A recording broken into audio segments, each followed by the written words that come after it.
যারা মানে এই কথাটা কইছেন যে এটা আমার ভিক্ষা করার একটা নতুন পদ্ধতি, দেখেন ইসলাম কারে কয় জানেন? ইসলাম তারে কয় যে একটা কামলায় যখন কাম করে শরীরের ঘাম হুকানের আগে তার হাতে আপনি মজুরি দেন রাখবো, তবে আপনি ইসলামিক মানুষ।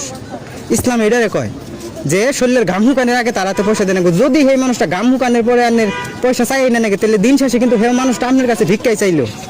তাই আপনি মালিক হিসেবে কতটুকু মানে দম দা কবার পারবেন কিয়ামতের দিন, যে না আমি যদি এটাতে কাম করাইছি, ঘাম হুকানের আগে পয়সা দিছি, আছে আপনার দম? না আপনার বাবার আছে, না আপনার দাদার ছিল? প্রশ্ন ডাইরেক্ট মুখের উপরে ছেড়ে দিলাম। তারপরে একটা কথা, যে ভিক্ষা 47 ডিগ্রি রোদের মধ্যে খারিয়া কোনো ভিক্ষুকরে কোনোদিন নিজের চোখে চাইয়া দেখছেন যে ভিক্ষা কিভাবে করে? দেখছেন? যদি দেখে থাকেন তাহলে স্ক্রিনশট আমার কমেন্ট বক্সে দিয়েন, বা আপনি একটা ভিডিও বানাই ছাড়েন। তারপরে একটা কথা হইলো যে আমার এটা ভিক্ষা করার নতুন একটা তরিকা। ওকে ফাইন, নতুন আমার এটা একটা তরিকা, কারণ আগে পরে হয়তো কোনো কাম করছি, এটা আমার জুড়ে হয় না, এখন আমি এটা করতেছি। আর ভিক্ষুক কারা কয় জানেন? ভিক্ষুক যারা রাস্তার পরে একান্ত বয়ে মানুষের কাছে যেমনি করে হাত পাইতে থাকে।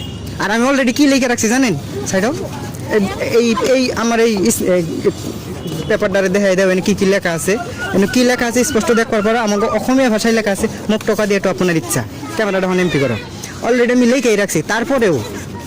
তারপরেও মানুষ আমার পয়সা দেয়, তারপরেও বহুত মানুষ আমার পয়সা দেয়, সবাই দেয়, 10 টাকা 20 টাকা দেয়। হয়তো কিছু মানুষ দেখে না, যারা জানে না বা জাগো হয়তো খেয়াল নাই, তারা দু একজনের তাগর প্রতি আমার কোনো দাবি নাই, ক্ষোভ নাই, কিচ্ছু নাই, কিন্তু মানুষে একান্ত খুশি হয়ে আমার পয়সা দেয়।